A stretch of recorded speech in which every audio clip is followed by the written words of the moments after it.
연습. 네, 그러면 바로 우리 해볼까요? 오늘도 일어나서 이제 마지막 날이니까 일어나서 잘 서셔서 발도 잘 자리 잡고 서셔서 이 노래는 왠지 이렇게 두 발을 모으고 서는 것보다는 약간 두 발 떨어뜨리고 이렇게 빡 소리 내고 이런 심정으로 이렇게 빡 힘주면서 앞에 이렇게 딱 직구로 이렇게 내밀으면서 그리고 보내면서 던지는 건 아니고 보내면서 하는 적당할 것 같아요. 지치고 힘든 일을 네가 만날 때 묵묵히 네가 할 일을 해 나가봐. 그렇지만 그게 네 인생의 전부는 아니야. 너무 그렇게 끓이지 마. 마음속에 들고 막 그것 때문에 그거에 연연해서 끌고 있지는 마. 3파트로 나눌게요. 여기 이렇게 대략 3파트다 이렇게 생각하고 해보세요. 여기 한 파트, 여기 중간에 한 파트, 저쪽에 끝에 한 파트.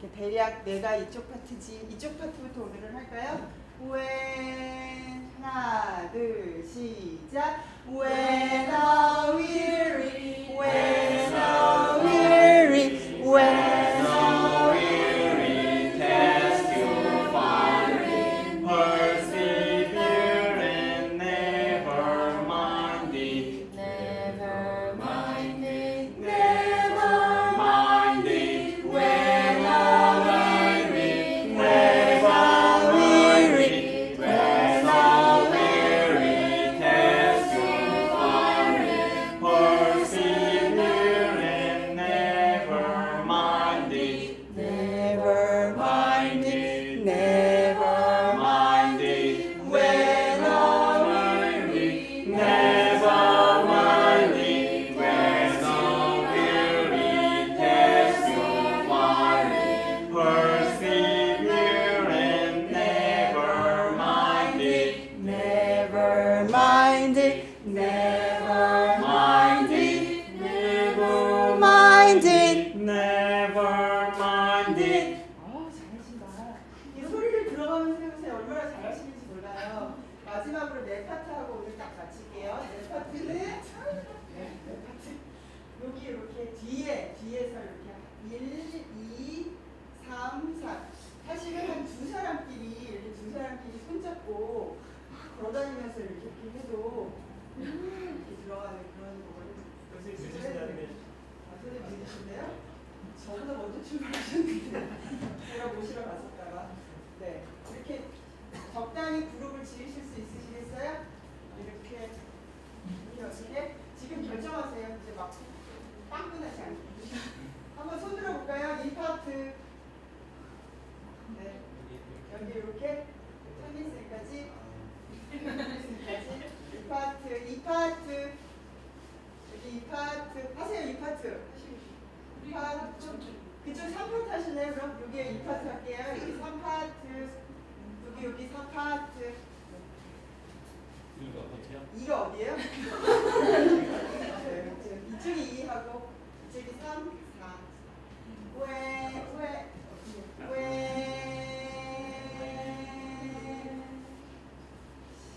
가사 외우고 힘이 약해. 소수가 되니까 한국말을 배우세요. 왜 하나 둘 시작. When I'm weary, when I'm weary, testify in persevere and never mind it, never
저한테 이제 주어진 시간이 1시간 한 10분 10시 반부터는 양관 선생님 오시기로 돼 있어가지고 되는데 지금 이번 아카데미에서 좀 저희가 아카데미가 3기째거든요. 근데 한 기수씩 이렇게 지나가면서 조금 더 체계적이 되고 안정돼 가는 느낌이 있어서 나름대로 그런 부분은 보람 있다고 생각을 하고 있습니다. 근데 이번 아카데미 때 전에 없이 진도를 못 맞추고 있습니다. 그렇다고 노는 건 아닌데 좀 세세하게 설명을 하려는 부분들, 행간에 숨겨져 있는 것들을 좀 드러내서 설명하려고 하다 보니까 좀 진도를 다 못 맞춘 거 양해를 좀 구하겠습니다. 아무 문제 없습니다. 그래서 근데 보통 이제 많은 분들이 공부를 할 때, 특히 자유의 철학이라든가 신지학이라든가 이런 공부를 할 때 기초 개념에 대한 이해에서도 어려움을 겪고, 또 그러다 보니까 보통들 흔히 호소하는 게 이제 책을 읽어도 이해가 안 된다, 글자는 읽는데 정리가 안 된다, 뭐 이런 말씀들을 많이 해요. 그래서 뭐 우리가 이제 강의를 할 때 저도 여러 단계 목표가 있지만 최소한 이제 가장 낮은 수준의 목표는 제가 제 강의를 듣고 나서, 그러니까 이분 같은 경우에는 신지학이 보편인지학은 밑에 깔려 있는 거고 신지학이잖아요. 제 강의를 듣고 나서 이 책을 다시 보면 다시 봤을 때 이해될 수 있는 정도의 어떤 사전 이해를 공유하는 거, 사전 이해를 같이 공감하는 이런 거를 제일 기본적인 목표로 두고 있습니다. 그래서 오늘 신지학 부분 중에서 몇 가지 도식화된 틀들이 나오고 있는데, 신지학에서는 나머지 그 도식화된 틀들을 이걸 어떻게 해석해야 되는가만 정확히 이해를 하시면 나머지 문장으로 설명하고 있는 것들은 그냥 쫓아서 읽으면 돼요. 읽으면 이해가 돼요. 지금 홍계, 영계에 일종의 발달 단계에 돼가지고 영계 발달 단계까지도 쫙 다 제시를 하고 있거든요. 그런데 이게 아무 원리가 없이 막 흩어져 있어서 외워야 될 게 절대 아니에요. 분명한 공식적 어떤 질서가 있습니다. 그래서 그런 질서만 알게 되면 문장 표현이 뭐 불타는 정념이라고 했던, 뭐 형태 형성의 영이라고 했던 그런 거는 그냥 언어적인, 쉽게 말해서 묘사, 은유적 묘사에 불과한 거고, 걔가 실제로 이를테면 뭐 고체액체 기체 중에 어느 성질에 가까운가라는 식으로 본성이 뭔가라고 하는 거를 딱 체계적으로 이해를 해버리면 뭐 더 이상 거기다가 어떤 신성의 이름을 붙이던 아니면 별도의 문학적 수사를 갖다 붙이던 이런 거에 혼동을 안 겪을 수 있다는 거예요. 그래서 거기에 포커스를 맞춰서 오늘 신지학 남은 부분에서 슈타이너가 제시하고 있는 몇 개의 도식을 일단 해석을 함으로써 우선 마무리하고 좀 모자라게 남는 부분들이 있는데, 제가 별도로 그냥 혼자서 책상 앞에서 특강을 찍어서라도 보충하겠습니다. 우리는 온라인에 있잖아요. 진짜로. 에? 할 겁니다. 그래서 보충 수업을 조금 올려드리도록 하겠습니다. 남는 부분. 그리고 인지학은, 보편인지학은 이제 어제 감각을 하다가 하위 감각 4개 중에 3개까지 하고 지금 나머지 밀렸죠. 3개 했지만 실제는 6개 한 거죠. 예. 오늘 한두 개 더 하면 한 쌍씩 하는 거니까 하나만 더 해도 저기 하위 감각, 상위 감각 어떤 연결고리는 끝납니다. 그래서 오늘 감각을 마무리를 못 짓고 지나가면 찜찜하니까 좀 짧은 시간이라도 일단 전체적으로 한번 이렇게 다루긴 다 다루겠습니다. 그래서 감각 한번 마무리하고, 신지학은 몇 개 도식에 숨어있는 일종의 원리적인 질서, 이런 거 좀 확인하고, 아마 그러면 1시간이 바쁘게 갈 것 같아요. 1시간이 바쁘게 가고 나서 제가 신지학에서 지금 설명하는 부분은 신지학이 총 4개 장이죠. 4개 장이고 맨 끝에 인식의 오솔길이라고 하는 그 끝장이 수행 방법과 관련된 장이고, 실제적인 본문의 내용은 한 3장까지, 오늘 제가 할 부분까지가 다예요. 마지막은 이제 3장까지 해서 제시한 이런 인식에 도달하려면 어떤 태도로 수행해야 되냐, 뭐 이런 얘기입니다. 그 사장 부분이 남겨지게 되는데 그 주로 남겨진 부분과 관련해서 양 선생님하고 이제 또 뒷시간에 얘기를 하시면 될 것 같아요. 근데 하나 좀 부탁을 드리고 싶은 게 제가 양업관 선생님한테 정확히 강의를 요청한 게 아니에요. 자유롭게 대담을 해주세요 라고 요청을 했어요. 그래서 여기 오늘 참가하신 분들이 좀 활발하게 질문도 하고 의견도 요청하고 해야지 자리가 좀 충실하게 진행될 수 있을 것 같습니다. 좀 부탁을 드리겠습니다. 그럼 먼저 이제 감각하다가 말은 거 마저 마무리 짓고요.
제가 지금 이 빨간색, 노란색, 파란색 이렇게 색깔을 구별해 놓은 것도 나름 의미가 있는 겁니다. 예. 빨간색은 주로 이제 아스트랄적 동물적인 거하고 관련된 거예요. 노란색은 주로 인간의 일상적인 정신활동, 혼의 활동, 소울의 활동하고 관련된 거 노란색으로 많이 표현합니다. 영적인 거는 주로 남색, 보라색, 청색 이쪽으로 표현합니다. 그래서 이게 이제 영적인 감각기관들, 이쪽은 하위 감각, 의지적인, 신체적인 감각기관들, 중간에는 우리의 일상의식적인 감성활동들, 이런 식으로 지금 색깔 구별을 한 거고요. 어제 1번, 2번, 3번까지 나갔죠. 촉각, 생명감각, 운동감각, 오늘 4번 균형감각 들어갑니다. 균형감각 들어가는데 그러니까 자연의 여러 가지 그 진법적인 질서가 있잖아요. 음양 대꾸 이런 거는 이진법인 거고, 예. 음양이 움직이기 시작해서 중간 상태를 만들어내면 동양에서는 천지인, 예, 저쪽에서는 지금 인간을 삼원성으로 본 것처럼 이런 삼진법적인 논리가 나오는 거고, 그 다음에 이게 자연의 계절에 대비되면 사진법적인 논리가 나오는 거고, 어쩌고 저쩌고 이런 식으로 이제 진법이라고 하는 게 결국은 순환의 단계를 얘기하는 거거든요. 몇 단계로 순환하는가의 문제거든요. 그러면 제일 복잡한 존재는 이 여러 차원의 진법적 질서를 한꺼번에 가지고 있을 거 아닙니까? 즉 우리 인간 같으면 우리 인간의 내면에도 돌아가고 있는 어떤 우리 자체가 다차원이니까 이 다차원 안에서 이진법적인 운동도 있고 삼진법적인 운동도 있고 사진법, 오진법, 육진법, 칠진법 다 있다는 얘기예요. 그래서 그 중에서 어떤 특정 활동을 이해하려고 할 때 우선은 그 영역이 어떤 음양의 패턴으로 움직이고 있는지, 삼재의 패턴으로 움직이고 있는지, 아니면 육기의 패턴으로 움직이고 있는지, 이제 이런 것부터 파악을 해야 된다는 거죠. 그래서 인간 존재 전체는 지금 삼원적으로 일단 이해를 했지 않습니까? 근데 유기이론론의 출발점은 무조건 양극부터 시작하잖아요. 예. 세상의 모든 건 양극이 있고 그것들끼리 주거니 받거니 하면서 나머지를 다 만들어낸다 라고 하는 거잖아요. 그러니까 음량 관계는 항상 밑에 깔려 있는 거고 그 음량을 바탕으로 3제, 4상, 5행, 6기 이런 식으로 쭉 뻗어 나가는 겁니다. 진법의 질서가. 그런데 사람한테서 나타나는 음량적인 대비구조는 크게 보면 가장 물질적인 거하고 가장 전신적인 거가 딱 양극 구조를 이루고 있어요. 이게 마치 비유를 하자면 태양과 태음 같은 역할들을 하고 있는 거죠. 그러면 이 중간에 소양과 소음도 있어야 될 거 아닙니까? 이 소양, 소음에 해당하는 게 에테르 아스트랄과의 관계입니다. 에테르와 아스트랄의 관계입니다. 그래서 에테르라고 하는 것이 일반적으로 거의 충동이나 본능에 가까운 생명력 이런 걸로 나타나는 거고 아스트랄이라고 하는 게 여기에다가 감정과 의미를 부여하는 힘으로 나타나는 거거든요. 요 두 개가 이제 또 하나의 조그마한 음량 대비를 이루면서 짝을 지어서 짝짝짝짝 음량 하면서 계속 교대하면서 나가게 됩니다. 제가 이 말씀을 왜 드리는가 하면 요 1번하고 2번 관계 3번하고 4번 관계가 그러한 관계에 있답니다. 1번이 촉각이었잖아요. 촉각 2번은 생명감각이었는데 촉각에서 이게 여기서는 이원 분리가 나타나는 데라고 그랬잖아요. 이원 분리가 나타나는 데다. 그럼 이 이원 분리가 나타난 거를 통합하려고 하는 게 상위감각 쪽에서 이루어지는 일이잖아요. 그래서 가장 근원적인 이원 분리는 나와 세계의 분리인데 나 세계의 분리를 통합하려고 하는 영적 본능을 자아 감각이라고 했다는 거죠. 그래서 이 자아 사고 이런 거에 대해서 우리가 인지학적 의미에서의 자아와 사고가 뭔가에 대해서 통상적으로 이해하고 있는 방식으로 이해해가지고는 슈타인의 사상 전체가 이해가 흔들려 버린다라고 계속 얘기하는 겁니다. 두 번째 생명감각이 이건 쾌불쾌 감각이잖아요. 쾌불쾌. 그런데 나와 세계라고 하는 게 먼저 있지 않고는 쾌불쾌가 있을 리가 없죠. 쾌불쾌라고 하는 건 감정이죠. 쾌불쾌는 감정적으로 감성으로 느껴지는 거란 말이에요. 근데 나 세계라고 하는 것은 쾌불쾌에 비해서는 훨씬 더 존재적입니다. 물적 바탕에 가까운 구별이라는 거야. 구별되죠? 예. 일단은 나 세계라고 하는 존재적 이원성이 있고 그러고 나서 이 세계가 나한테 가지는 의미가 제일 기초적으로는 쾌하거나 불쾌한 거라는 거야. 그러니까 앞에 게 있어야 뒤에 게 있는 식이죠. 앞에 분리가 없으면 뒤에 분리가 놓을 수 없죠. 예. 그래서 비유를 하자면 이 앞에 쪽이 좀 더 에테르적인 거예요. 뒤에 게 좀 더 아스트랄적인 겁니다. 우선은 생명 존재로서의 존재 차원에서 다르고 나와 세계가 존재 차원이 다르고 그리고 나에게 어떤 감정과 충동을 일으킨다 가 되는 거죠. 이런 식으로 구별이 됩니다. 그러면 제가 운동하고 균형 감각도 그런 식으로 이원적 어떤 상대적 대비 관계에 있습니다. 운동 감각이라고 하는 거는 아이들의 실제적인 발달 상태에서는 이게 완전히 영악이 0세 1세 촉각 이런 거는 그때부터 나자마자 발달하는 거라고 했잖아요. 그 생명감각, 쾌불쾌 감각 이거는 사실은 기초 생리에 대한 경험으로부터 주로 연결이 되어 있는 거기 때문에 자기가 의지적으로 움직이면서 자기 표현하기 시작할 때부터는 고유운동 감각이 주도하게 되는 거거든요. 고유운동 감각이 주도하니까 그 직전 단계까지 보는 겁니다. 그러면 고유운동 감각이라고 하는 건 제가 얘기했듯이 직립하고 관련되어 있다 그랬잖아요. 직립하고 관련되어 있다. 애들 그 변화 단계에서 전환적 징표들이 나타나는데 전환 징표 중에 제일 중요한 게 직립, 그 다음에 말 배우는 거, 그 다음에 이빨 가려하는 거 이렇게 돼요. 7살 이하 나이대에서 존재적인 변화가 일어나는 하나의 그 전환적 징표로 요 세 가지를 염두에 두고 그 전과 후가 어떻게 바뀌는가 하는 거를 쭉 관찰을 하면 어쨌든 아이들의 감각의 전개를 살펴보는데 이해하는데 도움이 될 겁니다.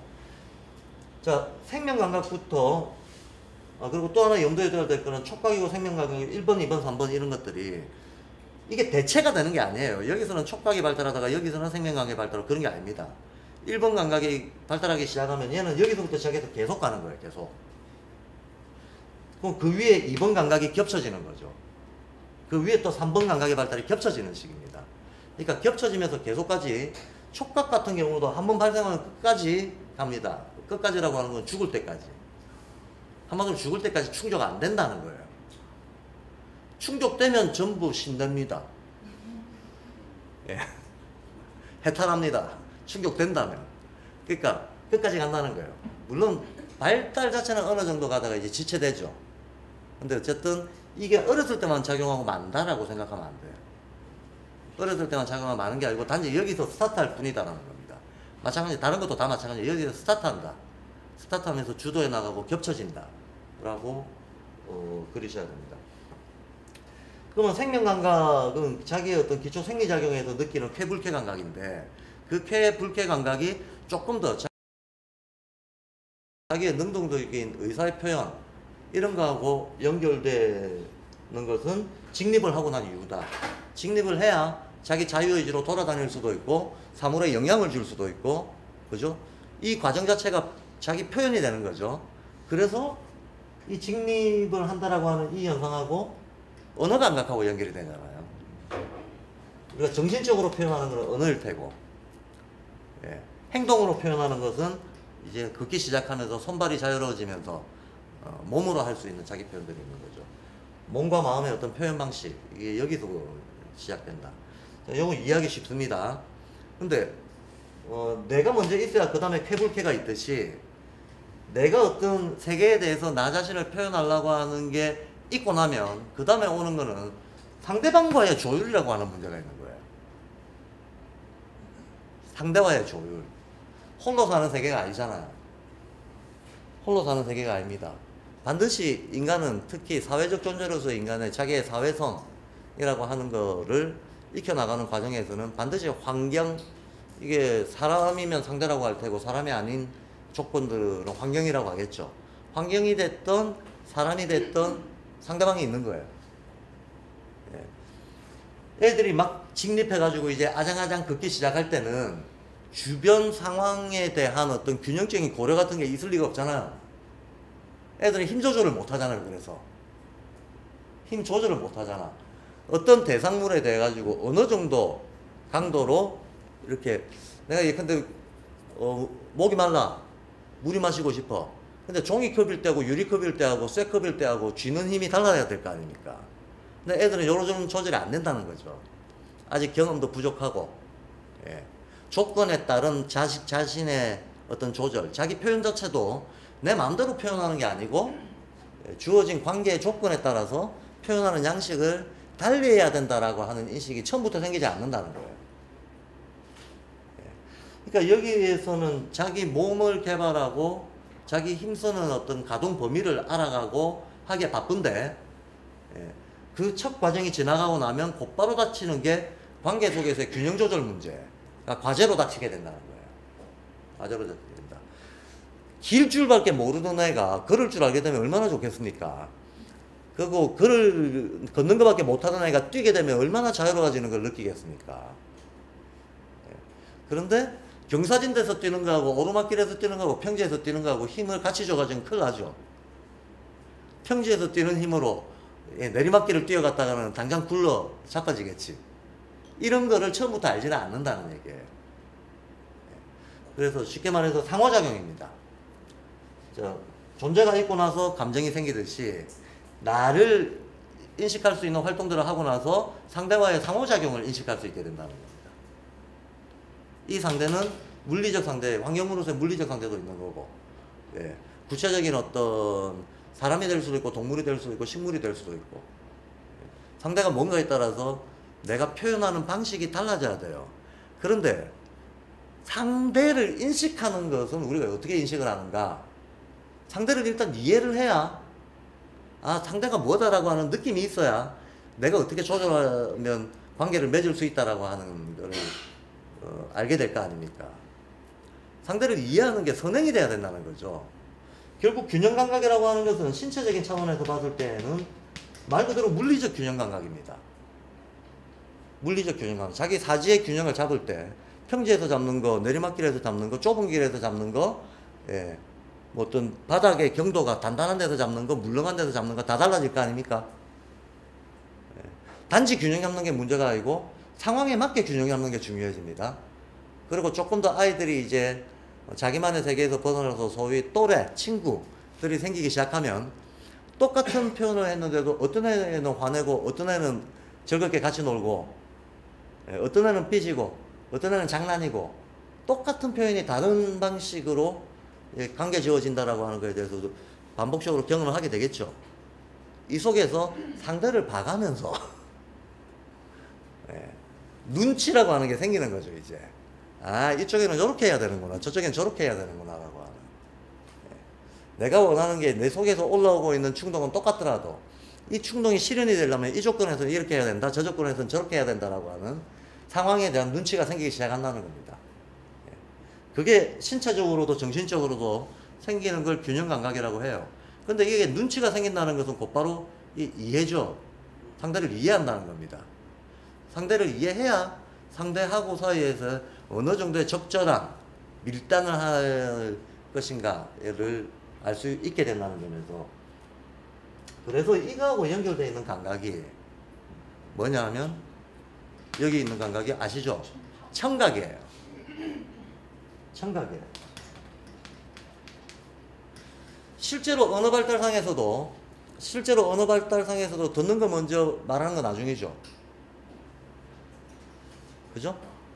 듣고 말하기, 읽고 쓰기입니다. 순서가 그렇게 됩니다. 듣고 말하고 읽고 쓰기. 왜? 모방하는 거니까. 기본적으로 우리는 세상을 모방하면서 알아가는 거잖아요. 그럼 내가 말을 할 수 있으려면 남의 말을 듣고 이걸 모방해서 말하는 거거든. 모방해서. 듣는 과정은 계속 있죠. 듣는 과정은 계속 있지만 이게 인식으로까지 고양이 안 돼 있다가 자기 표현을 할 수 있는 기본적인 어떤 신체적 경험이 쌓이고 나면, 아, 저 소리는 무슨 감정, 무슨 뜻을 내포하는 거구나 하는 거를 어설프게 느끼기 시작하는 거죠. 그리고 이 듣는 것들을 어떤 특정한 소리와 이 특정한 소리가 특정한 메시지다, 의미다 라고 하는 거를 연결하는 거를 수없이 반복함으로써 드디어 우리는 이해하게 됩니다. 사물의 소리를 듣게 되고 사람의 소리를 듣게 되고, 그 듣는다는 행위가 이해라고 하는 거로 연결이 되면서 그걸 모방하면서 말하기로 나가는 거죠. 그래서 신체 차원에서는 내가 먼저 움직이고 상대와의 균형을 생각하는 식으로 되어 있는데, 정신적인 차원에서는 먼저 듣고 내 표현하고 라는 식으로, 이것도 대칭 구조죠. 이렇게 됩니다. 그래서 여기서 청각이라고 얘기한 그 12감각론 책이 한 권뿐이죠. 그 12감각론 책에서도 그런 얘기를 하고 있는데, 이 청각은 물리적인 어떤 그 귀 뒤에 있는 뭐 반달고리관인가? 예? 세방고리관? 난 왜 자꾸 그걸 반달이라고 떠올리는지 몰라요. 세방고리관인가? 그게 물리적으로 실제로 몸의 균형 감각하고 연결돼 있다 그래요. 그래서 그렇죠. 균형이라고 하는 게 뭐겠습니까? 균형을 잡는다라고 하는 것은 어떤 기운의 파동이 있을 때 그 파동에서 무너지지 않게끔 중심을 잡는 것을 얘기하는 건데, 균형의 문제는 진동의 문제, 파동의 문제, 이런 것 속에서 자기 중심을 유지하는 걸 얘기하는 거거든요. 아무래도 이거는 보는 것보다도 듣는 것, 즉 소리라고 하는 게 진동하고 연결이 되잖아요. 그 진동 안에서도 그 진동의 패턴 속에서 자기 중심을 놓치지 않는 거, 요런 게 균형 감각이 되기 때문에 듣는 경험하고 연결이 되는 거죠. 요 세방고리관하고 실제로 이제 요쪽에 손상이 오면 신체 전체의 균형 감각이 무너진다고 해요. 그럼 신체 전체의 균형 감각이 무너지면 어차피 우리의 육체적인 부분하고 정신적인 부분하고 연결되어 있단 말이죠. 그러면 간단히 말해서 신체의 균형 감각이 없는 아이들은 정신적으로는 어떤 특징이 있다? 상대를 이해 못한다. 상대를 이해 못한다가 됩니다. 그러니까 환경 속에서 물리적인 균형을 잡으려고 하는 이 느낌이 실제로는 정신적으로는 사람 관계에서 어느 정도의 적절한 균형이 필요한가를 판단하는 거하고 연결이 되어 있다는 거예요. 그래서 신체 균형 감각이 부족하면 사람 간의 관계성의 조절이라고 하는 거에서도 균형이 무너진다는 거예요. 그래서 제가 어제 언어 지체인 애들은 주로 운동 감각 쪽에 문제가 있으니까 인지적인 치료보다도 감각통합 치유 쪽으로 접근해야 된다, 그런 얘기 했잖아요. 마찬가지로 일정한 나이가 됐는데 근데 운동 감각 발달하고 요때가 이제 대체로 직립하고 나서부터 말 배울 때까지, 직립하고 나서부터는 계속 발달하는 겁니다. 근데 그 다음에 또 한 번 딱 전환점이 생기는 게 말 배울 때거든요. 말 배울 때. 그럼 균형 감각이 대체로 언제부터 본격적으로 발달하겠는가? 4, 5세 때부터. 4, 5세 때가 말이 갑자기 빠르게 발달할 때예요. 그래서 5세쯤 되면 말이 숙달돼 버립니다. 맞죠? 5세 전에 보통 말이 숙달되게 됩니다. 그러면 4, 5세 때쯤 균형 감각이 집중적으로 발달합니다. 이때부터 이제 상황에 따라서 자기 힘 조절하는 걸 배워 나가는 거죠. 배워 나가는 건데, 요게 안 되면, 요때 그 균형 감각의 어떤 성숙이 제대로 이루어지지 않는 아이들은 자기 힘 조절을 제대로 못할 뿐만 아니라 자기 몸의 힘 조절을 제대로 못하는 아이들이 친구들하고 노는 걸 관찰을 해보면 대체로 지 말만 한다는 거야. 자기 표현하는 건 여기서 배웠거든, 이제 익혔거든.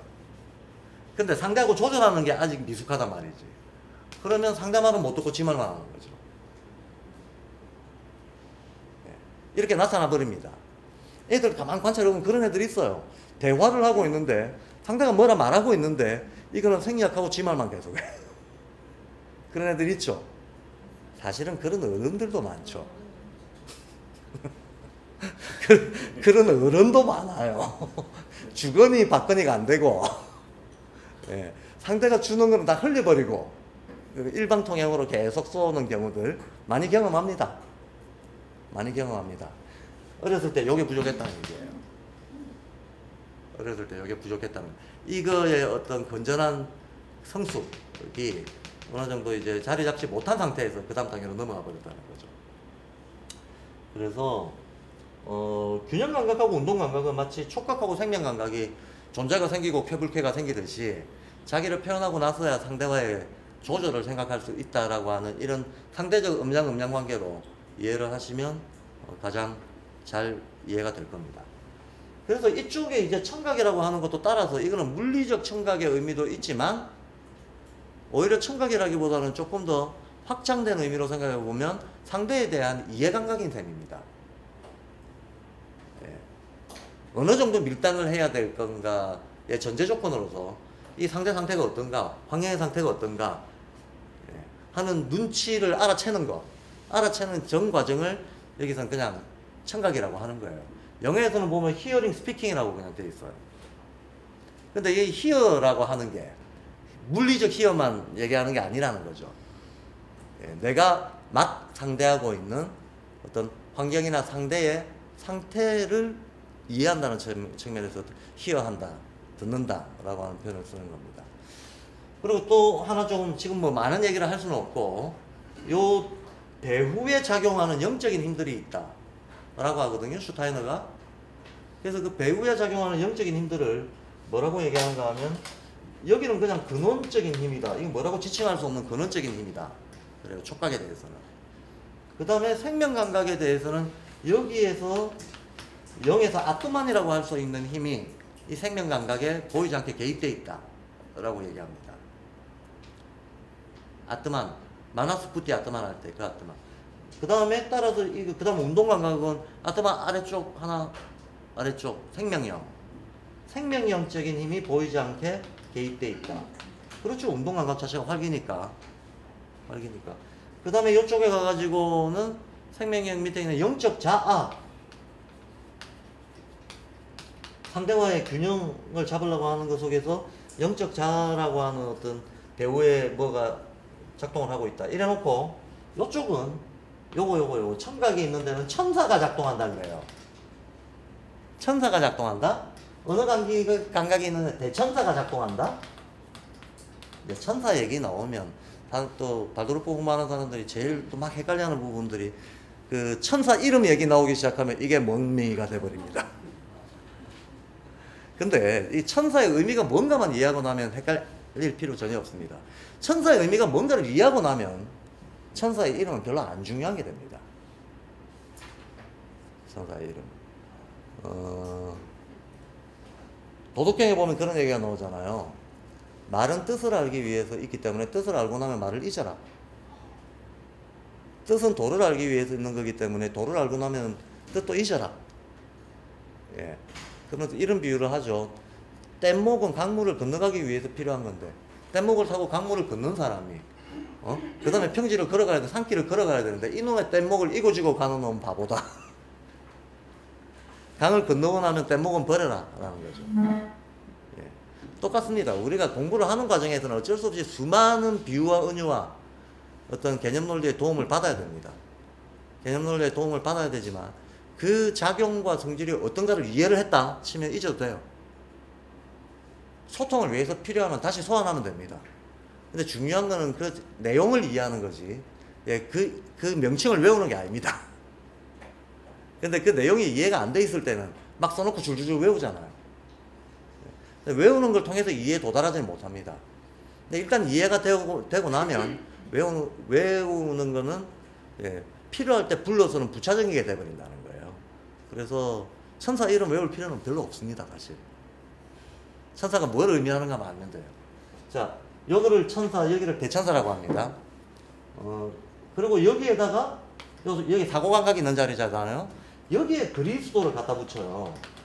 제가 두 번째 날인가 요한복음에 나오는 나는 나다에 대해서 앞에 나오고 두 번째 나가 다르다 그 얘기했죠. 그 두 번째 나가 바로 그리스도 드라이버다라고 얘기를 했잖아요. 여기가 사고감각이 있는 데고 여기에 배후에 작용하고 있는 영이 그리스도라고 얘기를 해요. 그러니 다시 한번,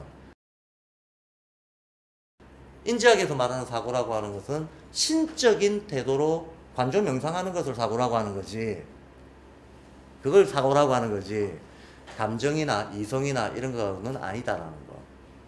그래서 이 뒤에 그리스도가 붙어 있어요. 그리스도가 붙어 있고 요 끝에는 이걸 근원이라고 하고, 뭐 여기에서는 대통합.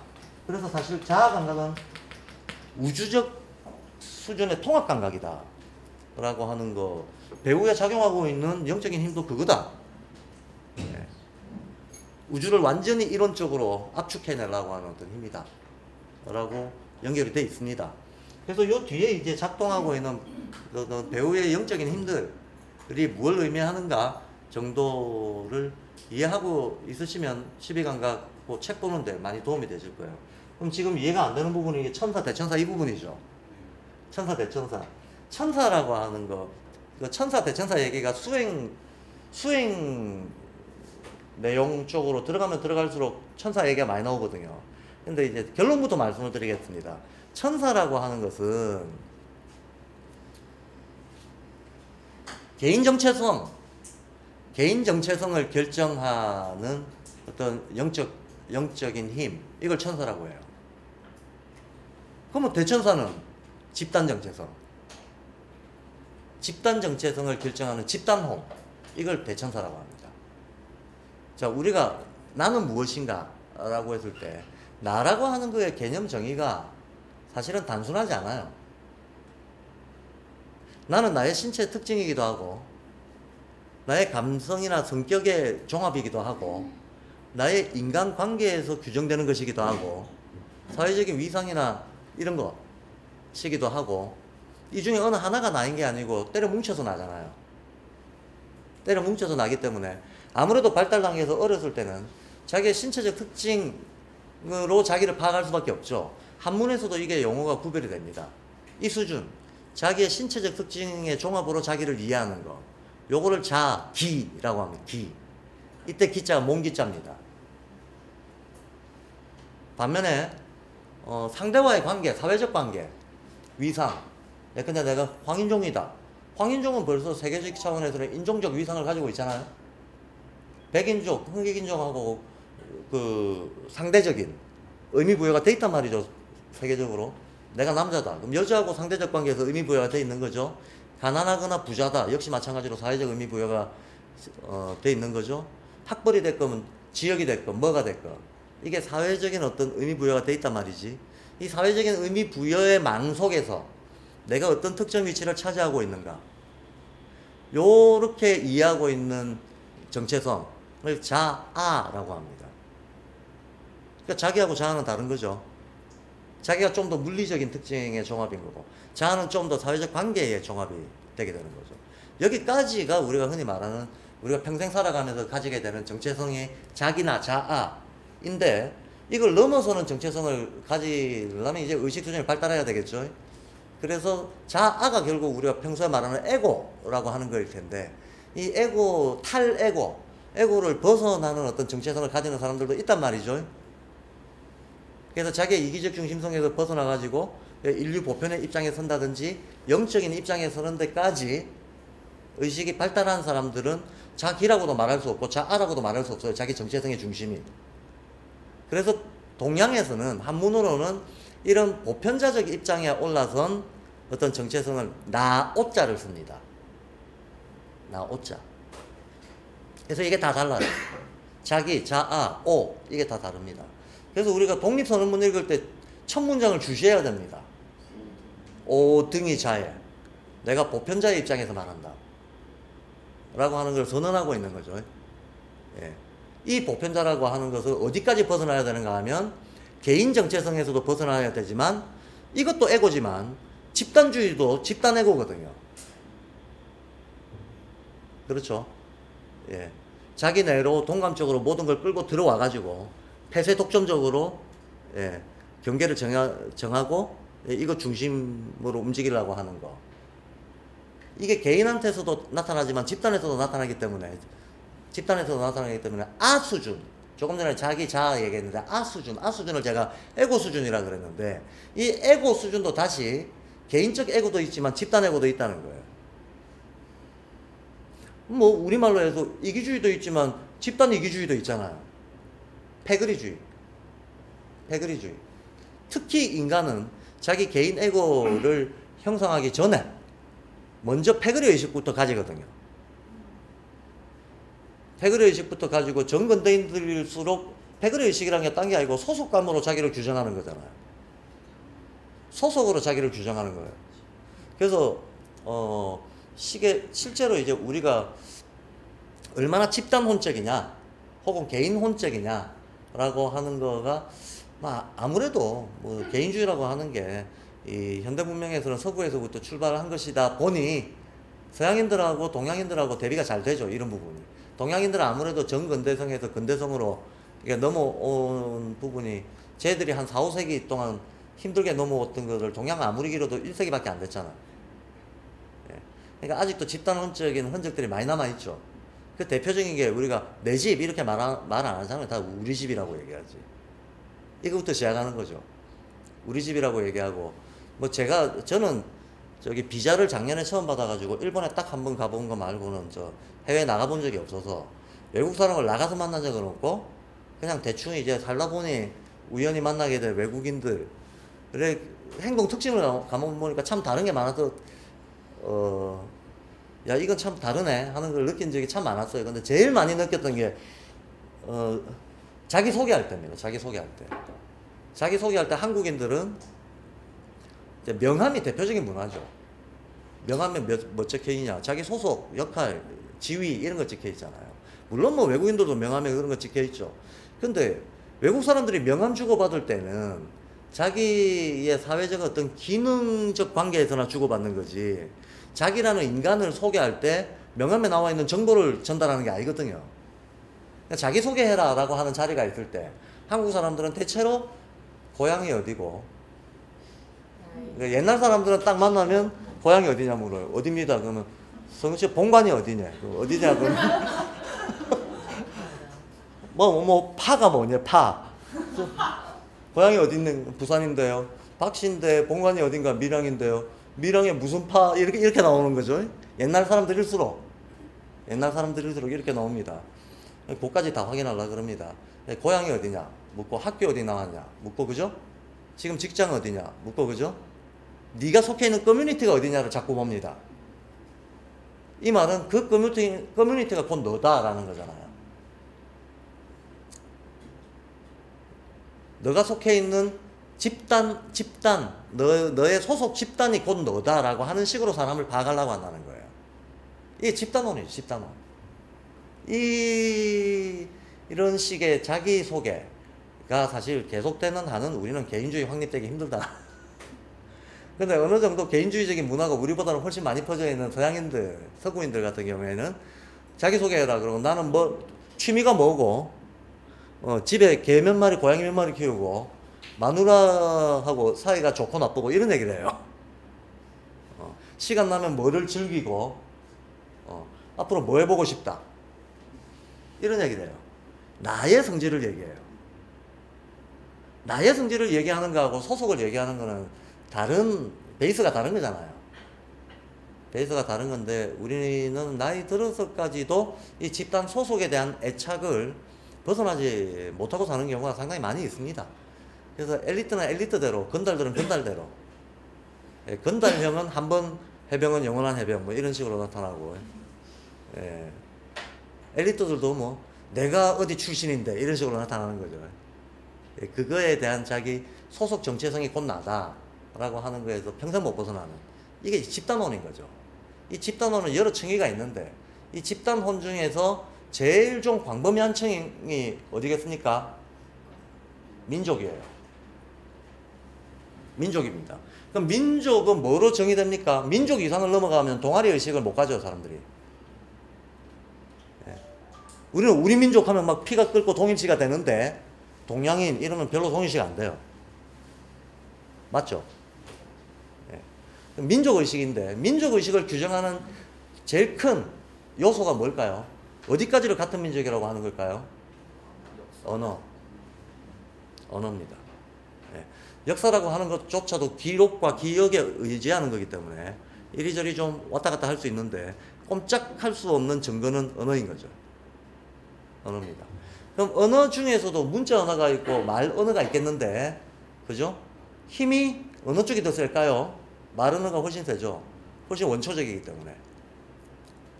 그래서 이 음성 언어를 중심으로 민족 정체성이라고 하는 거의 범위가 정해집니다. 음성 언어를 중심으로. 그래서 여기 보세요. 여기 언어 감각이잖아요. 이게 영어로는 hear, speak이라고 되어 있거든요. 이 말 언어예요. 문자 언어를 얘기하는 게 아니고. 예, 이런 것도 구별해서 우리가 봐야 됩니다. 말입니다, 말. speak이지 write가 아니에요. write는 사고와 언어 사이 어느 지점에 있다고 봐야 되겠죠. 예. 여기서는 특별히 write하고 관련해서 감각이라고 별도의 이 의미를 부여하지는 않았어요. 요건 말입니다. 그러니까 말이 집단 정체성을 부여하는 매개가 된다는 얘기죠. 이해가 되시죠? 말이. 예.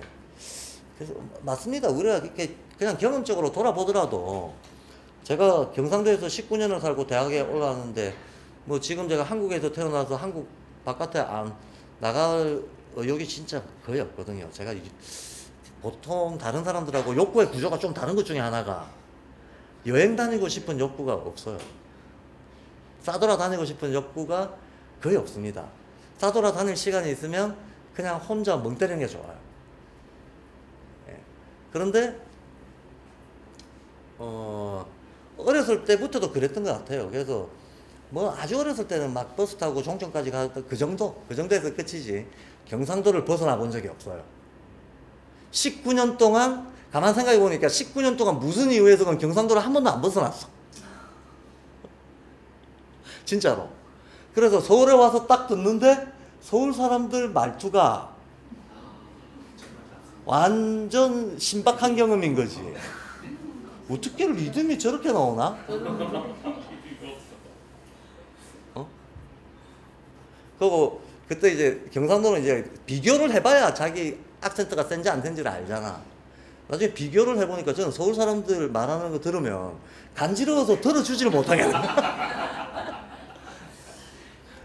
아니 그냥 말을 하면 될 걸 온 말에다가 막 리듬을 넣어가지고 마치 그 애들 애교 부리듯이 얘기하는 거 있죠. 그 깡패가 겁이 안 날 것 같은 거야. 깡패. 야, 너 나한테 시비 걸니?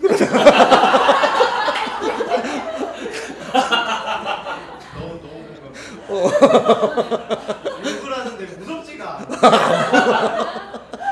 안 무서워. 막 친해지고 싶어 하는 것 같아. 근데 이게 경상도에서만 살다가 바깥에 나온 사람들은 느낀다니까요. 예. 그래서 되게 신기한 경험이었는데 그것도 우리가 우리나라 안에서 느낄 수 있는 지역마다 사투리가 명확하잖아요. 그 우리나라가 이게 굉장히 재미있는 나라입니다. 좁은 국토인데도 불구하고 지역 색이 분명하죠. 그게 왜 그런가를 보면 역시 자연환경입니다. 제가 특히 지리산 일대를 가보고 너무 놀랐던 적이 있습니다. 지리산 함양하고 그 마천 쪽하고가 산천 마천 이쪽이 이게 냇물 하나 사이에요. 저쪽으로 넘어가면 함양이고 이쪽은 산천이에요. 그런데 말도 확 다르고 음식도 확 다르고 다 달라. 심지어는 화개장터가 그래서 경상도 전라도 그 사이장터로 유명해진 거지만 화개장터를 사이에 두고 동서가 확 달라져요. 동서가 확 다르고 동쪽에서도 태백산맥 쪽을 기준으로 해가지고 영동영서가 확 달라져요. 확 달라져요. 그래서 강원도 감자하고 대구 사람하고 부산 사람하고 같은 사람들 아니야. 그리고 경상도 사람들끼리는 일하인끼리는 경상남북도 말 들으면 바로 알아요. 인토네이션 높낮이를 바로 합니다.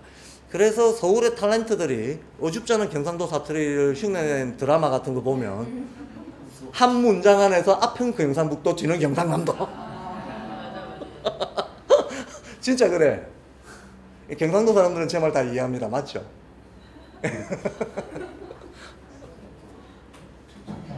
근데 이게 왜 이렇게 되냐?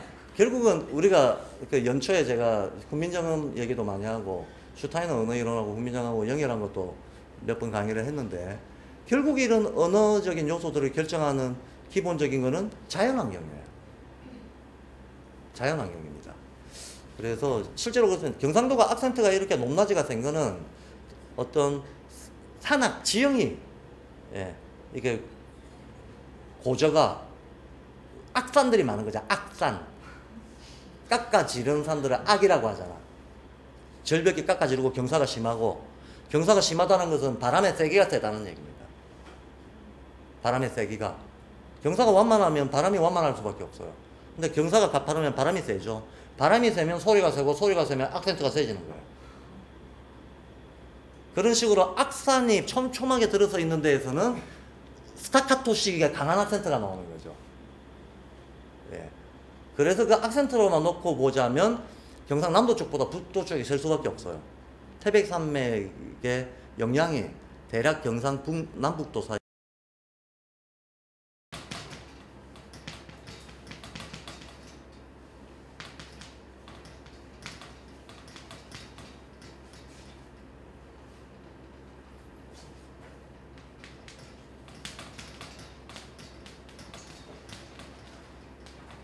요렇게 돼 있죠. 그 시간 빼자 요 얘기가 나와 있죠. 요 얘기가 나와 있으면서 지금 이 얘기가 뭐냐면 사람이 죽고 나서 물체가 떨어져 나가고 혼의 세계 앞에서 얘기했던 영계에 들어가기 전에 연옥의 세계 그쪽으로 갔을 때 혼이 어떤 단계를 거치느냐 이 얘기거든요. 혼이 어떤 단계를 거쳐가지고 정화가 되느냐에 대해서 요 얘기가 나옵니다. 근데 정화가 된다는 것은 근본적으로 우리가 지상의 생활에서 겪었던 것을 순수한 정신 내지는 의식의 상태에서 한번 재현하는 거예요. 그러니까 실은 이거를 우리는 지상에서 이미 겪은 거예요. 이미 겪었던 게 재현되는 겁니다. 재현되는 건데 기본 구조부터 결론부터 말씀을 드릴게요. 아래쪽으로 내려갈수록 상대적으로 음적이죠. 상대적으로 음적이라고 하는 게 상대적으로 물질적이라는 얘기죠. 그럼 위쪽으로 올라갈수록 상대적으로 양적이고, 그죠? 네. 상대적으로 양적이고, 여기는 정신적이라는 얘기죠. 영적이라는 얘기죠. 그러면 중간에 얘가 항상 대칭의 기준점이 되겠죠? 네. 대칭의 기준점이 되고, 그러면 자연스럽게, 요렇게 대칭이 나와야 되겠죠? 유기이론론에서 양극 대칭이 기본이라면. 그렇죠? 여기까지는 우리가 앞에서 확인해왔던 원칙을 그냥 대입한 겁니다. 대입한 겁니다. 그렇게 보면, 우리가 물질적 차원에서 어떤 것들, 어차피 뭐, 광물, 식물, 동물이라고 얘기를 하나, 물체, 에터르, 아스트랄이라고 얘기를 하나, 고체, 액체, 기체라고 얘기를 하나, 똑같은 거죠. 그죠? 다 이런저런, 개념들을 치환시켜 가면서 동일한 상태를 비유적으로 얘기하는 거잖아요. 그렇죠?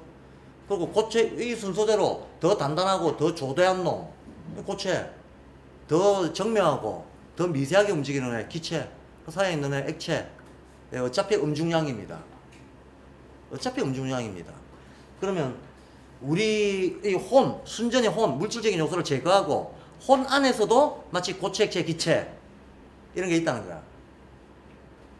고체액체 기체 이런 게 혼이라고 하는 감정과 욕망과 어떤 그 개념 논리라고 하는 이성적인 지성적인 이런 게 굴러가는 한마디로 감각지각의 세계, 감각의 세계, 혼의 세계. 물질적인 요소를 제외하고 혼의 세계 안에서만 고찰해들 때도 우리가 살아생전에 물질적인 몸을 달고 겪었던 이게 재현이 된다는 거예요. 그것의 혼적 형태가 양식이 이런 거다라는 겁니다. 이런 거다라고 하면 만약 그렇게 이제 예를 한다면 우리가 인지학에서 왜 인간 발달 9단계 해놓고 9단계에서 3번 4번 묶어버리고 저 아스트랄하고 감각체 감각혼 묶어서 아스트랄체라고 하잖아요. 의식혼하고 영적체하고 묶어가지고 예 거기서부터 그냥 통틀어서 영하라고 해버리잖아요. 영적체하라고. 그러면 결론적으로 7개 나온다고 앞에 나왔잖아요. 결론적으로 7개 다 나왔잖아요. 그 7개 구조가 이 7개 구조하고 똑같아요. 요 7개 구조하고 똑같습니다. 그럼 순전히 혼 안에서 감지되는 방식으로는 어떻게 감지가 되는가? 한마디로 우리 마음 안에서 우리가 몸원형을 다 달고 살고 있을 때 경험했던 것들을 순전히 우리 마음만 딱 고립시켜 놓고 독립시켜 놓고 이 안에서 어떻게 작동하는 걸 보면 또 똑같은 게 재현된다 이런 거예요. 만약에 그렇다면 연계를 딱 독립시켜 놓고 고찰해도 재현된다. 연계를 독립시켜 놓고 고찰해둘 때 재현되는 거가 어디에 나오는가 하면 저기 137페이지에 나옵니다.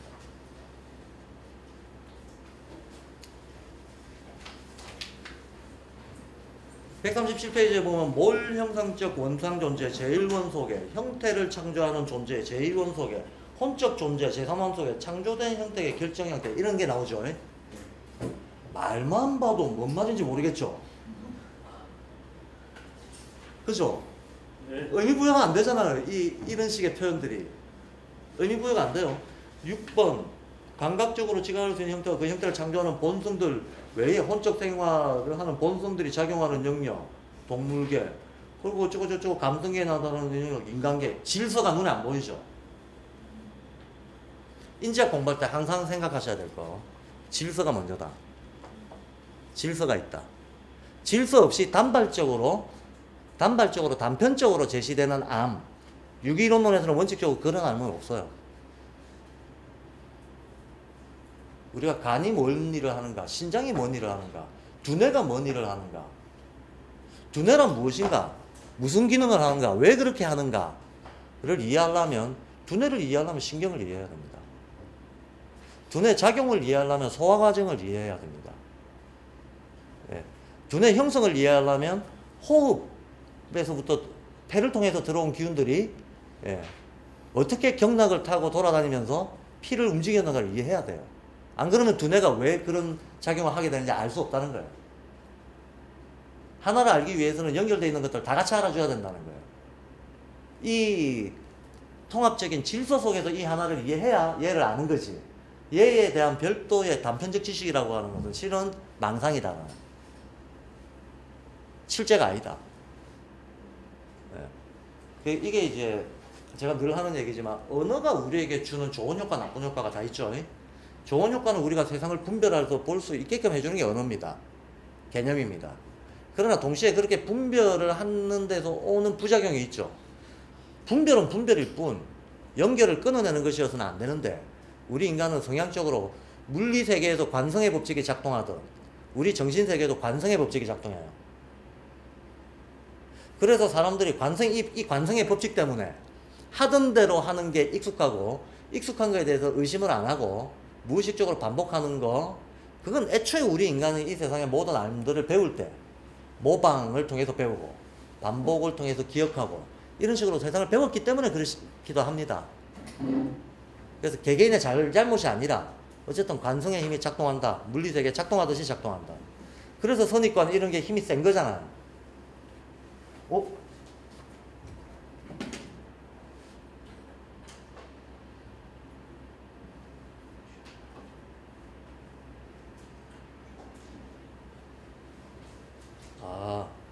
9시 50분에 양욱관 선생님이 구리에서 지금 구리를 통과하고 있습니다라고 왔습니다. 그럼 지금 올 때쯤 됐나? 네. 그러면 혹시 오면 누가 한 명 마중을 나가야 될 것 같은데? 네. 그렇게 하고 저는 올 때까지 계속 떠들고 있을게요. 지하철역, 구리역. 네. 구리역이요? 국수요, 국수요. 제가 뭔 얘기하고 있었죠? 언어. 자, 봅시다. 우리는 나무라는 말을 알기도 전에 나무를 경험했습니다. 어린애들이. 그죠? 근데 어린애들이 나무를 경험하는 방식은 온 존재로 경험하잖아요.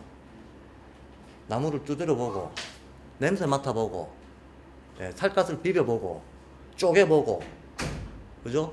나무 둥지에 기대가지고 나무 안에서 무슨 소리가 들리나 안 들리나 들어보고, 밀어보고, 자기 온몸을 이용해서, 온 존재를 이용해서 나무를 이해하려고 하잖아. 타보고 하면서. 12감각을 동원해가지고 나무를 이해하려고 합니다. 이해하려고 하는데, 그렇게 이해할 수 있는 나무와 나무라고 하는, 이건 낱말이잖아요. 말 속에서 이해할 수 있는 거는 너무나 달라요.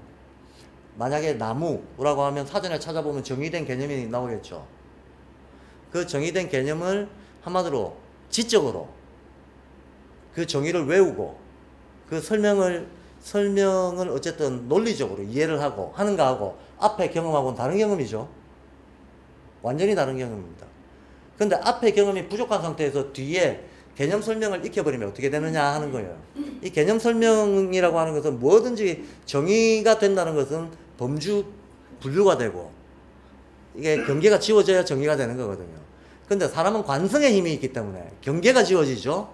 그럼 우리는 경계선에 불과한 것을 처음에는 구별을 위해서 만들어놨던 경계선을 시간이 지나면 이 경계를 뚜렷하게 하려고 하는 힘이 있잖아요. 뚜렷하게 하려면 어떻게 해야 되는가 하면 배척해야 되거든요. 밀어내야 되거든요. 밀어내다 보면 어떻게 되는가 하면 적대시하게 돼요. 적대시가 더 세지면 악마화하게 되죠. 경계에 불과했는데 전쟁터가 돼. 이런 짓을 많이 합니다. 인간들은. 모든 점에서 그렇게 많이 합니다. 그래서 이건 간단한 심리실험도 진짜로 통해요. 10명의 아이들이 있는데 평소에 잘 놀고 있던 아이들한테 5명씩 갈라가지고 호명을 달리하잖아요. 경쟁하기 시작한다니까. 이쪽은 민들레반, 이쪽은 진달래반 이러면 경쟁하기 시작해요. 이 경쟁을 더 부추기면요 싸우기 시작해요. 그러다가 시간이 흐르면요 서로 나쁜 놈이라고 온데 가서 욕하고 다녀요. 이게 관성의 힘입니다. 관성의 힘이 그런데 어린애들한테만 작동하겠습니까? 어른들은 무의식적으로 더 강화된 형태로 작동합니다. 아니 뭐 전라도 사람들이 뭘 잘못했다고 경상도 사람들은 전라도 막 이상하게 거품 무는 사람들 있잖아요. 자기는 전라도 한번 살아보지도 않고 별로 주변에 전라도 지인들도 없는 사람들도 그러단 말이죠. 예. 뭐 이게 주술적 관성이죠, 이거는. 집단 주술적 관성이에요. 이런 거에 영향을 우리가 다양한 차원에서 받게 됩니다. 그러면 다시 개념 문제로, 언어 문제로 들고 들어와가지고, 나무다. 나무는 나무죠. 나무는 나무지만 나무가 나무라고 해서 나무가 쇠하고 관계가 없다거나 흙하고 관계가 없다거나 바람하고 관계가 없다거나 물하고 관계가 없는 게 아니죠. 거꾸로 나무는 물이 없으면 나무도 없고 공기가 없으면 나무도 없고 햇볕이 없으면 나무도 없고 땅이 없으면 나무가 없는 거죠. 벌레가 없으면 나무가 없고. 그러니까 나무는 수없이 많은 관계 속에서 관계에 자기 역할로서 위상지어지는 거지 이 관계를 끊어내고 독존하는 나무 같은 게 이 세상에 어떻게 있겠어요?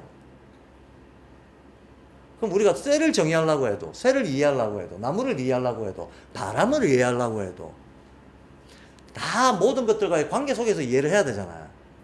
그게 기본이잖아요. 이 관계 속에서 일단 포괄적이고 총체적인 관계망을 이해하는 게 이게 유기이론론이거든요. 이 관계망 보편적인 관계질서 속에서 하나하나의 개별자들을 이해하려고 하는 거 이게 유기이론론적 세계관이라고 하는 겁니다. 그런데 이거하고 딱 부닥치는 게 우리의 분석적인 안들이죠. 분석이라고 하는 것 자체가 쪼개는 거잖아요. 쪼개는 데까지는 좋아. 이해를 높이기 위해서 쪼개는 게 필요합니다. 구별하고 분별하고 하는 게. 문제는 분별을 위해서 쪼개놨을 뿐인데 이거를 분리를 시켜버려요. 예. 이격시켜버리는 거예요. 상관없는 거. 나무는 쇠하고 상관없어. 나무는 흙하고 상관없어. 나무는 바람하고 상관없어. 나무는 나무지, 나무가 어떻게 바람이야? 애들 수준에서는 이런 식으로 가게 되는 거죠. 예. 나무 성질을 이해하는 거는 나무만 알면 되지, 내가 바람까지 알아서 뭐해? 나무만 알면 되지, 그 동네 강에 뭐가 있는지를 왜 아는 거고, 그게 뭔 상관이야? 근데 사실은 그 산세가 어떻고, 기후가 어떻고, 강의 저수량이 어떤가에 따라 나무가 다 달라지는데. 그쵸? 영양 안 맞는 거 하나도 없죠. 근데 그 영양들을 떼내버리고 얘만 독존적으로 이해하겠다. 그거 불가능해요.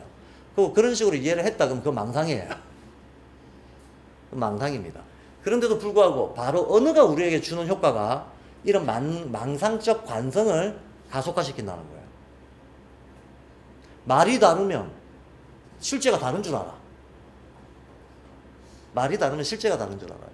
그래서 외국어 번역 문제도 기준이 되는 건 실제 성질이 돼야 되는 거지. 말 차이 가지고 토시 따져 가지고 절대 정확한 문장 안 나온다. 이게 최근에 있었던 논쟁 중에 한 내용이었습니다. 예. 그래서 이제 요 언어가 가지고 있는 이제 긍정적, 부정적 작용들이 있는데 인식의 분화 발달을 위해서는 긍정적 영향을 주지만 유기 이론적인 실제 파악에 있어서는 오히려 방해가 된다. 오히려 방해가 된다. 말 다른 것 때문에 실제 다른 거라고 착각하고 계속 그 경계선들을 관성적으로 밀어내므로써 관계망을 파악하는데 오히려 방해가 된다는 거예요. 그래서 언젠가는 우리는 언어를 초월한 사고를 할 수 있어야 된다는 거예요. 바로 이 언어를 초월한 사고가 관조명상이라는 거예요. 그게 슈타인과 말하는 사고이기도 한 것이고. 근데 언어를 초월하면 일상의식을 초월하게 되거든. 그럼 두뇌작용을 초월하게 되거든. 두뇌를 사용하지 않고도 세계를 파악할 수 있는 어떤 질서에 대한 감을 가지고 있어야 된다는 거예요. 그게 돼야 거기서부터 이제 그게 훈련이 되면 그게 영적이다라고 얘기하는 의식을 깨어나는 거예요. 이해가 되시죠? 근데 그럼 영적인 사람들이 말 못하는 어버버한 사람들인가? 아니죠. 이미 말은 다 알고 말의 한계까지 알고 초월하는 거지. 근데 어떤 한계를 알려면 대체로 그렇습니다. 어떤 것의 한계를 알려면 그거를 열심히 파보면 됩니다. 그럼 한계가 보입니다. 그래서 제가 뭐 여러 군데를 전전한 사람들이 많지만 저도 사실은 공부의 영역에서도 여러 군데를 전전했거든요. 그래서 제가 30대 때 한참 열심히 공부할 때는 이거 이상하다. 이거 뭔가 똑같은 일이 반복되네. 라는 생각이 들었는데 제가 첫 스타트는 어쨌든 공부에서는 대학의 과를 법 들어갔기 때문에 법에서부터 시작했잖아요. 근데 법을 좀 깊이 알고 싶어가지고 근거가 뭔데 하고 들어갔더니 근거가 너무 박약한 거예요.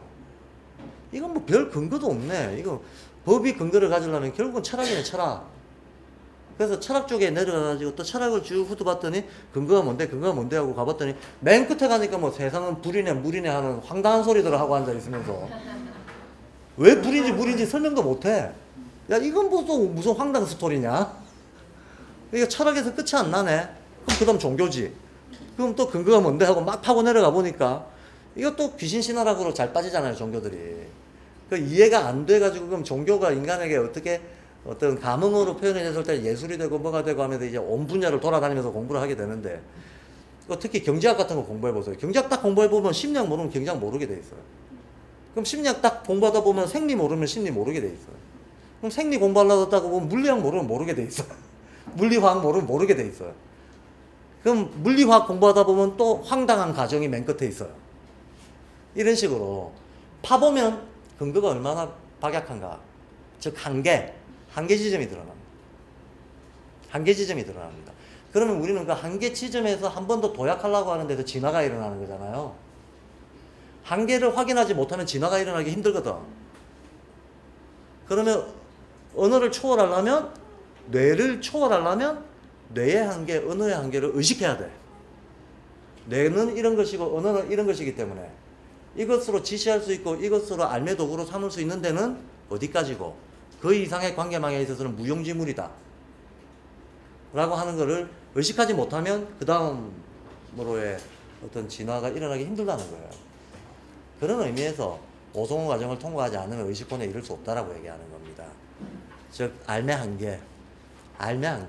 근데 이 문제를 직접적으로 다루고 좀 조곤조곤 좀 부드러운 에세이식으로 다루고 있는 좋은 책이 한 권 생각이 나서 좀 보내드리고 싶어요. 아는 것으로부터의 자유. 네, 크리슈나 무르티가 쓴 뭐 조그만 강연록입니다. 크리슈나 무르티도 생전에 글을 한 번도 쓴 적이 없는 사람이에요. 저작물로는 전부 강연록입니다. 강연록인데 아는 것으로부터의 자유, 이게 지금 제가 말하고 있는 이 내용들을 훨씬 좀 더 일상적인 부드러운 에피소드들을 가지고 잘 얘기해주고 있는 책입니다. 읽기 편하실 거예요. 예, 한번 보시기 바랍니다. 자, 요거 설명하겠습니다. 그러면 이렇게 보면 돼요. 고체, 액체, 기체, 즉 물리적 영역. 물리적 영역입니다. 근데 이게 지금 쾌불쾌가 들어갔잖아요. 인간적인 게 들어가는 거죠. 인간적인 게 들어갔습니다. 인간적인 게 들어가가지고 자아, 인간 자아의 힘이 들어가면서 변형이 일어나는 거죠. 영적인 차원으로 변형이 일어나는 겁니다. 그래서 그 다음에 혼비, 그 다음에 활동력, 맨 끝에 혼의 생명이라고 해서 이거를 번역을 이렇게 해놓은 있죠. 번역 자국을 있는데. 요거 사실은 저는 약간 미스라고 봐요. 왜냐하면 6번하고 7번하고 구별해 줘야 되거든. 근데 이 6번 영역이 에테르 영역이잖아요. 아스트랄 에테르. 그죠? 여기 물체 영역이잖아요. 그럼 여기가 보통 생명, 생명영 이런 식으로 표현되는 데잖아요. 생명, 활력 이렇게 표현되는 데잖아요. 근데 여기다 생명을 갖다 놓으니까 헷갈리는 거죠. 그러니까 여기는 오히려 그냥 일반적인 존재라고 봐야 되는 거죠. 의미상으로는. 이해가 되시죠? 예.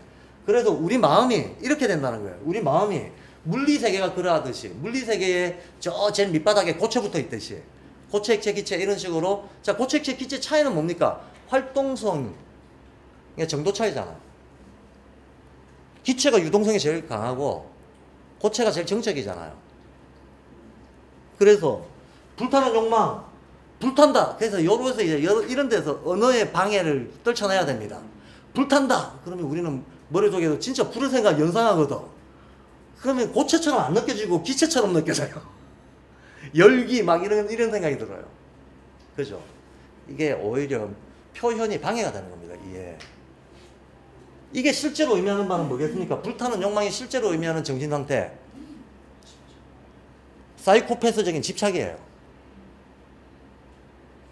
어디에 착 달라붙어가지고 이 관성에서 안 벗어나려고 하는 고도의 불안, 높은 불안, 내 입각한 편집증적인 집착. 이게 불타는 욕망입니다. 아닌가요? 그게 불타는 욕망이에요. 현실에서도. 그럼 이런 거에 빠져있는 사람은 딴 게 안 보여요. 시야가 딱 고정돼 버립니다. 소위 불타는 욕망이라고 하는 마음 상태에 끌려있는 사람들은, 예, 이 시야의 유연성과 어떤 유동성이라고 하는 게 딱 막혀버려요. 그거밖에 안 보여. 예, 편집증이나 자폐 같은 이런 상태로 자꾸 들어가죠. 속으로는 자폐, 겉으로는 ADHD 막 이런 식으로 나타나는 거죠. 충동조절 장애, 속으로는 편집증 막 이러면서. 그게 불타는 욕망이에요. 비유하자면, 물질적으로 비유하자면 고체 같은 성질이라는 거예요. 이해가 되시죠? 그럼 그 다음에 액체 같은 성질일 거 아니야. 이게 조금 풀리면. 그래서 유동적 감흥성이라고 하는 거예요.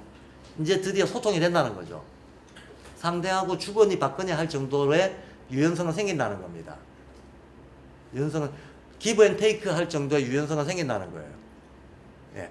그러고 나서 그 다음에는 상대하고 상관없이 좀 더 고차적인 어떤 유연성을 가지게 되는 거. 그걸 바람의 영역이라고 하는 거예요. 근데 이게 어떻게 구별이 되냐. 이게 이제 말로 저렇게 해놓으니까, 제가 지금 고체, 액체, 기체로 이해하시는 게 빠릅니다. 그래요.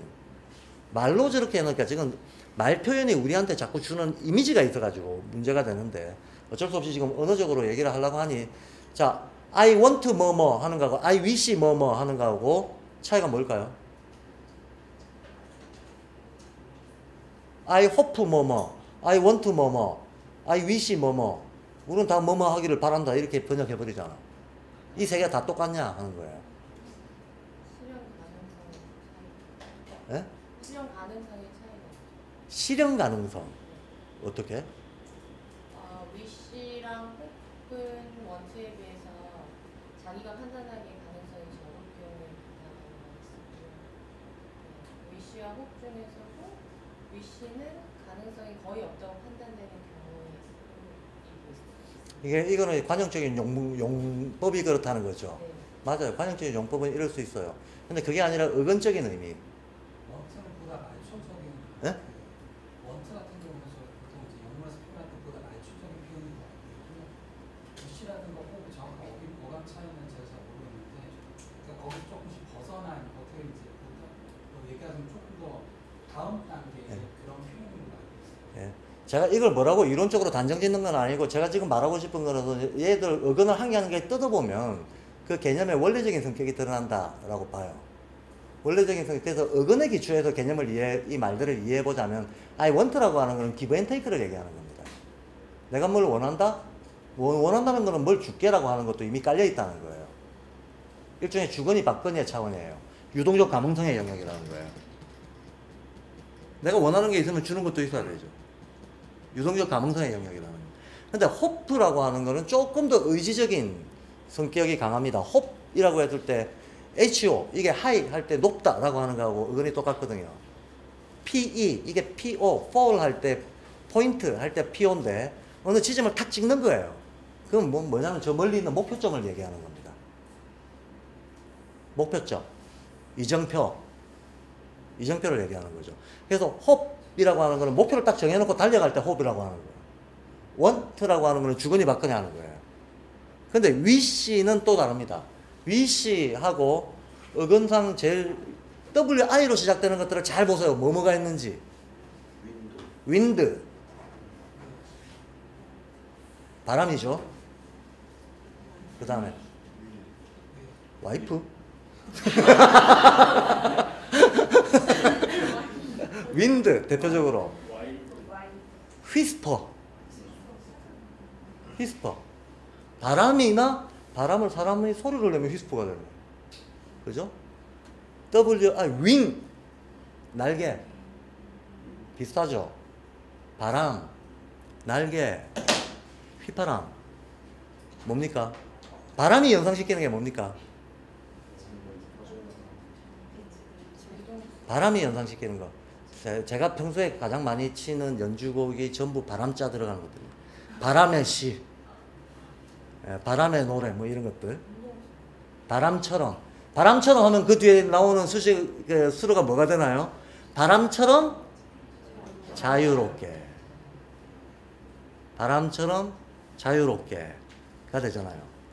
보통 사람들한테 바람, 자연의 현상들이 어떤 그 의미로 전환이 되는 것도 어느 정도 이렇게 패턴화되어 있는데 바람이라고 하는 건 대부분의 경우 프리 라이크 윈드. 이거 빠삐용 주제가네요. 옛날에 영화 빠삐용 주제가 프리 라이크 윈드입니다.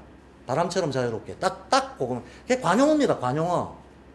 그냥 관용어입니다. 그러면 위시라고 하는 건 바람입니다. 그럼 바람이라고 하는 자유롭다라고 하는 거는 누구하고 주고받는 게 아니잖아. 자기 원인자가 되는 거잖아요. 예컨대 보상과 대가를 바라고 하는 어떤 행위가 있다면 자유로운 행위가 아닌 거죠. 그리고 특별한 목적에 대한 기능적인 어떤 목적 때문에 한다 하더라도 이것도 엄밀한 의미에서 자유로운 게 아닌 거예요. 그냥 순수하게 내 안에서의 바램, 남들이 어떻게 반응을 하건 인정을 하건 욕을 하건 그거 상관없고, 정말 자유롭게 내 안에서의 내적 동기에 의해 가지고 나는 그냥 이걸 하는 것 자체에 의미를 둘 때 우린 그거 자유롭다라고 얘기하죠. 그걸 위시라고 얘기합니다. 한마디로 위시는 나한테 돌아오는 게 하나도 없는 거지만 그냥 내가 순수하게 바라는 걸 얘기하는 거예요. 그래서 뭐라고 합니까? I wish you Merry Christmas. I wish peace. 월드 피스. 뭐 이런 얘기를 합니다. 세계 평화가 이루어진다고 나한테 뭐 덕이 오는 거 없잖아요. 뭐 있다고 말할 수도 있겠지만 당신이 크리스마스 때 즐겁게 지낸다고 내가 좋을 건 없지만 순수한 마음으로 바라는 거죠. 근데 아까 원트하고는 다른 거죠. 원트는 내가 원하는 만큼 뭔가 거래를 하자는 거예요. 호프는 아까도 말했듯이 목적지를 향해서 달려가는 거예요. 근데 위시는 그런 것들이 없다는 거야. 그걸 여기서 바램이라고. 그래서 고체, 액체, 기체라고 얘기하는 겁니다. 이해되시죠? 그래서 예. 한국말에도 똑같네요. 바란다 할 때 바람하고 이거 한국말이에요. 아니 그러니까 윈드 할 때 그 바람하고가 그 맞아요. 말이 똑같네요. 그렇죠. 그래서 바람을 피운다 뭐 이렇게. 자유의 대가는 비쌉니다. 자, 여기까지는 자연 상태에다 비유를 한 겁니다. 고체, 인간의 혼의 성질을 자연의 어떤 물질적 성질에다가 비유적으로 대입을 해가지고 고체, 액체, 기체의 성격에다가 대입을 한 거예요. 이해되시죠? 그 다음에 쾌불쾌가 들어간다라고 하는 건 인간적 감정 반응이 들어가는 걸 얘기하는 겁니다. 그럼 살아있을 때의 단계로 치자면 여기 오송원 단계인 거죠. 이거 오송원 단계예요.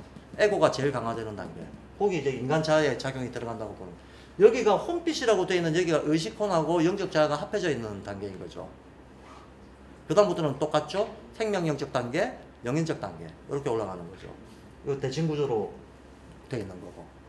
자, 제가 시간이 조금 오버가 돼서 이게 설명을 하는 부분 아까 말씀드린 대로 다른 영상으로 좀 대체를 하기로 하고요.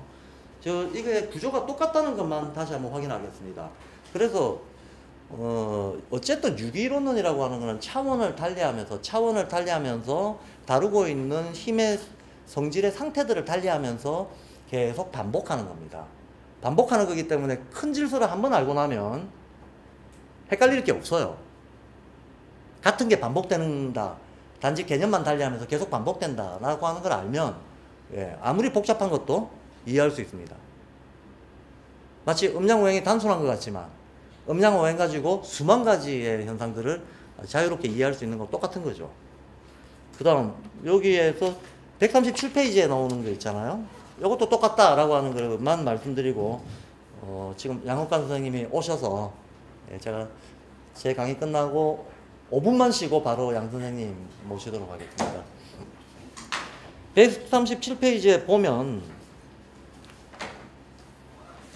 원소계하고 생명계로 이번에는 나눠놨어요. 이건 지금 영계의 7단계를 얘기하는 거예요. 영계의 7단계. 영계의 7단계를 얘기하는 겁니다. 그러면 영계라고 하는 게 뭐냐면 우리가 경험 가능한 세계의 원상들, 원상이라고 하는 것은 순수한 사고 형태로, 정보 형태로 존재하는 걸 얘기합니다. 뭐 우리 안 가봤지만 가봤다고 주장하는 슈타이너의 목격담에 따르면 영계에 가면 세상에서 경험할 수 있는 모든 것들에 일종의 순수한 정보 내지는 의식 내지는 사고의 형태로 어떤 힘이 떠돌고 있다라는 거거든. 그럼 우리가 경험할 수 있는 이 세계가 원자, 분자부터 시작해가지고 식물, 동물, 인간까지 이렇게 펼쳐져 있잖아. 그러면 원자, 분자를 만들어낸 힘, 그게 영계의 어떤 힘의 장으로 형성되어 있다는 얘기예요. 식물, 동물을 만들어낸 힘, 그것도 영계에 있다는 거예요. 예. 그 식물, 동물을 구성하고 조직하고 성질 부여할 수 있는 정보 덩어리가 떠돌고 있다는 거야. 그 정보 덩어리가 물질화돼서 나타난 게 우리가 보고 있는 이 세계다 라고 보는 거죠. 그런데 그러면 세계가 7층으로 이루어져 있으면 영계도 7층이 있어야 되겠네. 그러니까 맞잖아요. 그래야지 대응이 되잖아. 그래서 7층이 나오는 겁니다. 그러면 뭐 벌써 뻔하죠. 보이지 않는 세계 3층, 보이는 세계 3층, 그리고 중간에 대칭의 어떤 그 매개를 하고 있는 데가 한 층 있겠지. 아까하고 똑같잖아요. 보이지 않는 데는 물질적인 데 3개, 정신적인 데 3개, 중간에 대칭을 중개하는 데 하나, 이런 식으로 나눠지겠지. 그래서 보니까 1번, 2번, 3번까지가 원소계잖아요. 몰 형상적인 원소계, 형태를 창조하는 존재계, 혼적 존재계라고 되어 있잖아요. 이게 또 물체, 액체, 기체하고 거의 비슷한 거죠. 아니, 고체, 액체, 기체하고 거의 비슷한 구조인 거죠. 이해되시죠? 구조만 말씀드리겠습니다. 하나. 그 다음, 그러면 창조된 형태계, 결정 형태. 눈에 보이는 대로 들어오죠. 예. 원소의 세계가 아니고. 그래서 그러면 눈에 보이는 대로 결정 형태로 들어오고 나서부터는 이거는 아마도 앞에가 원소라면 뒤에는 이제 분자나 세포 단위 정도가 되겠죠. 굳이 우리가 특정한다면. 그러고 나서 그 다음부터는 뻔하지 뭐. 식물, 동물, 인간. 점점 수준이 높아지는 거잖아요. 네, 에테르 중심 식물, 아스트랄 중심 동물, 자아체 들어가면 인간. 끝. 이것도 7층 구조예요. 7층 구조적인 어떤 그 대칭성이라든가 성질이라든가 똑같아요. 그래서 앞에 불타는 욕망 어쩌고 했고 나왔던 이게 홍계에서 재현되는 거고, 금방 얘기했던 1, 2, 3 원소계라고 하는 거 연계해서 재현되는 방식이라는 거예요. 근데 재현되는 구조와 성질은 똑같고 개념만 다르죠. 요렇다는 걸 알고 책을 읽어 나가면 훨씬 좀 정확하게 그 전체 내용의 흐름을 이해하는데 분명히 도움이 되실 겁니다. 그럼 제 강의는 여기까지 하겠습니다. 고맙습니다.